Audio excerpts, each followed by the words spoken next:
الحمد لله القائل ولكل وجهة هو موليها فاستبقوا الخيرات أينما تكونوا يأتي بكم الله جميعا إن الله على كل شيء قدير أشهد أن لا إله إلا الله وحده لا شريك له وأشهد أن محمدا عبده ورسوله اللهم صل وسلم على سيدنا محمد وعلى آله وصحبه أجمعين أما بعد فيا عباد الله اتقوا الله حق تقاته ولا تموتن إلا وأنتم مسلمون. Sidang Jumaat yang dirahmati Allah, berkesempatan kita berada di dalam bulan Ramadan yang penuh diberkati oleh Allah Subhanahu wa taala. Maka berusahalah untuk mempertingkatkan iman dan amal serta takwa kepada Allah Subhanahu wa taala, melakukan apa yang telah diperintahkan dan ditunjukkan oleh baginda Rasulullah sallallahu alaihi wasallam, dan meninggalkan perkara-perkara yang dilarang, terutamanya di dalam bulan yang penuh dengan keberkatan ini. Mudah-mudahan Allah Subhanahu wa taala mengangkat segala kerja amal dan apa yang kita tinggalkan daripada maksiat dalam bentuk ketakwaan dan kejayaan di dunia maupun di akhirat. Adapun tajuk khutbah kita pada hari ini, memperbanyakkan amal soleh sebelum ajal. Sidang Jumaat yang dirahmati Allah, Allah menjadikan manusia di alam ini adalah untuk beribadat kepadanya, seperti mana yang telah disebutkan di dalam Al-Quran dalam surah Az-Zariyat ayat 56, "Wa ma khalaqtul jinna wal insa illa liya'budun." Dan ingatlah, aku tidak menciptakan jin dan manusia melainkan untuk mereka menyembah dan beribadat kepadaku. Dan Allah juga ingin menguji di dalam kalangan hamba-Nya, siapakah di dalam kalangan mereka yang melakukan amal yang terbaik. Kerana sesiapa di dalam kalangan hamba atau manusia melakukan ketaatan mengikut syariat yang ditetapkan oleh Allah Subhanahu wa taala, akan dijanjikan syurga, manakala mereka yang melanggar perintah akan dijanjikan azab oleh Allah Subhanahu wa taala. Sidang Jumaat yang dirahmati Allah, apabila kita merenung hakikat kejadian yang telah Allah ciptakan, membuatkan hati kita menjadi takut dan gentar akan kekuasaan Allah Subhanahu wa taala. Oleh yang demikian, kita perlulah memperbanyakkan amalan dan mempertingkatkan nilainya untuk dipersembahkan kepada Allah Subhanahu wa taala dengan persembahan yang terbaik. Kerana apabila Allah telah menilai banyaknya amalan kita, maka Allah akan sayang kepada kita. Dan apabila Allah telah sayang dan mencintai kita, maka seluruh kehidupan kita akan dilindungi oleh Allah Subhanahu wa taala. Segala keperluan kita akan dicukupkan oleh Allah. Firman Allah Subhanahu wa taala dalam surah Ali Imran ayat 31, "Qul in kuntum tuhibbunallah fattabi'uni yuhibbukumullahu wa yaghfir lakum dzunubakum wallahu ghafurur rahim." Yang bermaksud, katakanlah wahai Muhammad, jika benar kamu mengasihi Allah, maka ikutlah daku nescaya Allah mengasihi kamu serta mengampunkan dosa-dosa kamu, dan ingatlah Allah amat pengampun lagi maha mengasihani. Amat banyak amalan kebaikan yang akan mengundang rahmat Allah Subhanahu wa taala dan menjadi pelindung diri daripada azab Allah Subhanahu wa taala. Maka salah satu amalan yang terbaik adalah membaca Al-Quran. Dalam hadis yang diriwayatkan oleh Imam Bukhari daripada Sayyidina Uthman bin Affan radhiyallahu an, Nabi sallallahu alaihi wasallam bersabda, khairukum man ta'allama al-Qur'ana wa 'allamahu. Yang bermaksud sebaik-baik kamu ialah orang yang belajar Quran dan mengajarkannya. Orang yang sentiasa membaca Quran mendapat ganjaran pahala yang berlipat kali ganda, seperti mana di dalam hadis yang diriwayatkan oleh Imam Tirmizi an Abdullah bin Mas'ud radhiyallahu anhu qala Rasulullah sallallahu alaihi wasallam, man qara harfan min kitabillah falahu bihi hasanatun wal hasanatu bi 'ashri amsalha, la aqulu alif lam min harfun walakin alif harfun lam harfun wa min harfun. Yang bermaksud daripada Abdullah bin Mas'ud, berkata Rasulullah sallallahu alaihi wasallam dengan sabdanya, sesiapa yang membaca satu huruf daripada kitab Allah, yakni Al-Quran, maka baginya satu pahala kebaikannya, dan satu pahala kebaikan akan dilipat gandakan menjadi 10 kali. Aku tidak mengatakan alif, lam, mim satu huruf, akan tetapi alif satu huruf dan lam satu huruf dan mim satu huruf. Sidang Jumaat yang dirahmati Allah, usia yang diberikan kepada kita amatlah sedikit. Bahkan kita sendiri tidak tahu bilakah kita mati.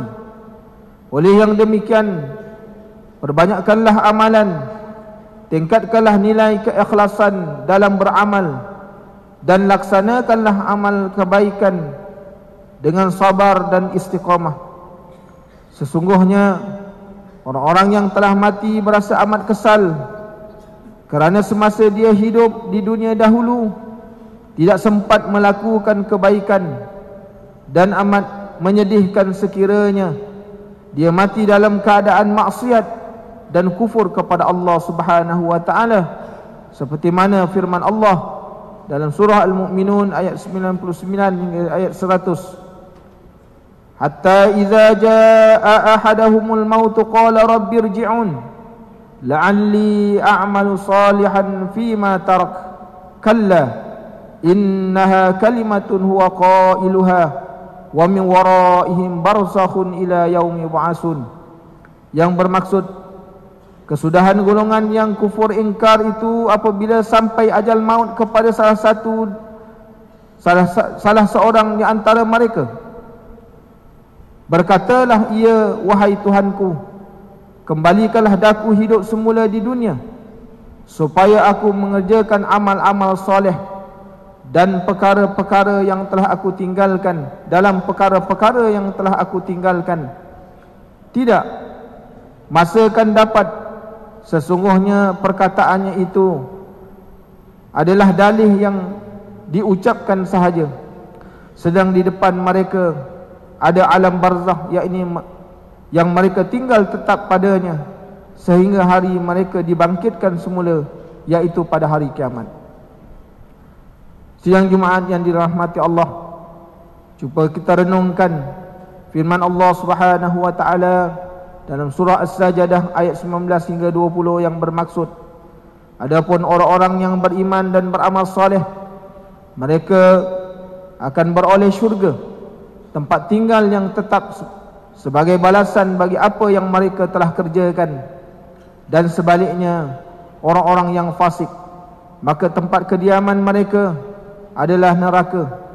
Tiap-tiap kali mereka hendak keluar dari neraka itu, mereka dikembalikan kepadanya, serta dikatakan kepada mereka, rasakanlah kamu azab neraka yang kamu sentiasa mendustakan di dunia dulu.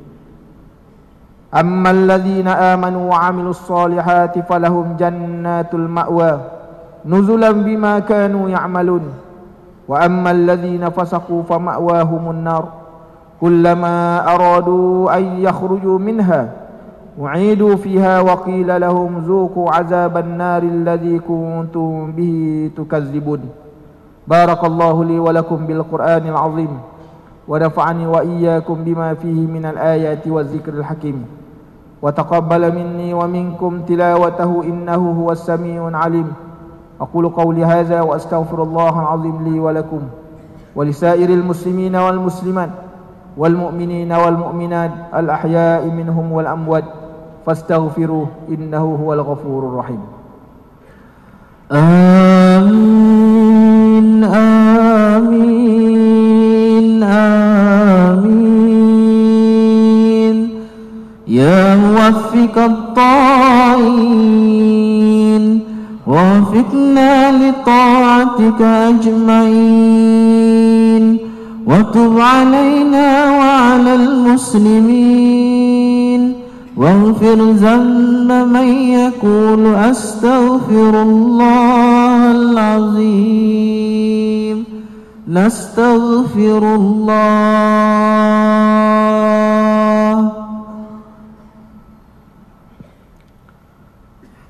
الحمد لله نحمده ونستعينه ونستغفره ونؤمن به ونتوكل عليه ونعوذ بالله من شرور أنفسنا ومن سيئات أعمالنا من يهدي الله فلا مضل له ومن يضلل فلا هادي له.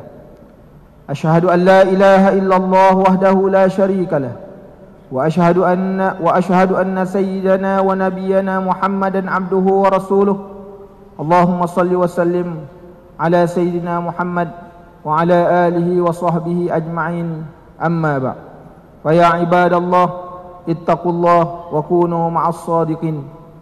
Sidang Jumaat yang dirahmati Allah, kita berkesempatan berada di dalam bulan yang dipenuhkan dengan keberkatan daripada Allah Subhanahu wa taala, yang di dalamnya berbagai-bagai keberkatan yang telah diberikan oleh Allah Subhanahu wa taala kepada umat Nabi Muhammad sallallahu alaihi wasallam. Tetapi perlu diingat bahawa Rasulullah sallallahu alaihi wasallam menyebutkan di dalam bulan Ramadan banyak orang yang berpuasa tidak mendapat apa-apa dari puasanya. Seperti mana sabda Rasulullah sallallahu alaihi wasallam, "Kam min sha'imin laisa lahu min shaumihi illa ju'ul 'atash." Banyak orang yang berpuasa tidak mendapat apa-apa daripada puasanya melainkan lapar dan dahaga. Adalah dengan sebab lantaran mereka melakukan perkara-perkara yang ditegah dan yang dikeji oleh Rasulullah sallallahu alaihi wasallam. Seperti mana hadis Rasulullah sallallahu alaihi wasallam menyebutkan 5 perkara yang membatalkan pahala bagi orang-orang yang berpuasa. Yang pertamanya orang yang berdusta, yang keduanya orang mengumpat, yang ketiganya orang yang mengadu domba, yang keempatnya orang yang bersumpah dengan sumpah yang palsu, dan yang kelimanya yang memandang perempuan-perempuan yang bukan mahramnya dengan syahwat. Maka dengan kesempatan kita berada di dalam bulan Ramadan pada hari Jumaat yang penuh dengan keberkatan ini, maka renunglah peringatan daripada Allah Subhanahu wa taala. Allah Taala mengingatkan, "Innallaha wa malaikatahu yusholluna 'alan nabi, ya ayyuhalladzina amanu shallu 'alaihi wa sallimu taslima." Allahumma salli ala Sayyidina Muhammad wa ala ali Sayyidina Muhammad kama sallaita ala Sayyidina Ibrahim wa ala ali Sayyidina Ibrahim wa barik ala Sayyidina Muhammad wa ala ali Sayyidina Muhammad kama barakta ala Sayyidina Ibrahim wa ala ali Sayyidina Ibrahim fil alamin innaka Hamidum Majid. Wardallahu 'anil arba'ati khulafa'ir rasyidin wal a'immatil mahdiyyin alladhina qadaw bil haqq كانوا به يعدلون أبي بكر وعمر وعثمان وعلي وعن الصحابة والتابعين ومن تبعهم بإحسان إلى يوم الدين. اللهم اغفر للمسلمين والمسلمات والمؤمنين والمؤمنات الأحياء منهم والأموات. Ya Allah, limpahkan rahmat dan keampunan ke atas pemimpin-pemimpin kami, pemimpin-pemimpin kaum muslimin yang telah menjalankan hukum hakam-Mu dengan kebenaran dan keadilan, terutama ke bawah duli yang maha mulia Seri Paduka Baginda yang di-Pertuan Agung yang ke-15 Sultan Muhammad ke-5, dan Tuan yang terutama Tun Datuk Seri Utama Dr. Muhammad Khalil bin Yaakob, Gubernur Negeri Melaka. Ya Sattar, Ya Alim, kurniakanlah kerahmatan dan keselamatan, penjagaan dan perlindungan ke atas negeri kami. Jadikanlah rakyatnya bersatu padu, berilmu pengetahuan dan berakhlak mulia. Lindungilah kami daripada perpecahan dan fitnah memfitnah. Berkatilah kehidupan kami dan menghindarkanlah negeri dan negara kami dan umat Islam keseluruhannya daripada bencana dan bahaya. Rabbana zalamna anfusana wa illam taghfir lana wa tarhamna lanakunanna minal khasirin. Rabbana la tuzigh qulubana ba'da idh hadaitana wa hab lana min ladunka rahmah innaka antal wahhab. Rabbana atina fid dunya hasanah wa fil akhirati hasanatan wa qina azaban nar. Ibadallah, innallaha ya'muru bil 'adli wal ihsan wa ita'i dzil qurba wa yanha 'anil fahsya'i wal munkari wal baghi ya'idzukum la'allakum tadhakkarun. Fadhkurullahal 'azim yazkurkum washkuru 'ala ni'amihi yazidkum was'aluhu min fadlihi yu'tikum wa la dzikrullahi akbar.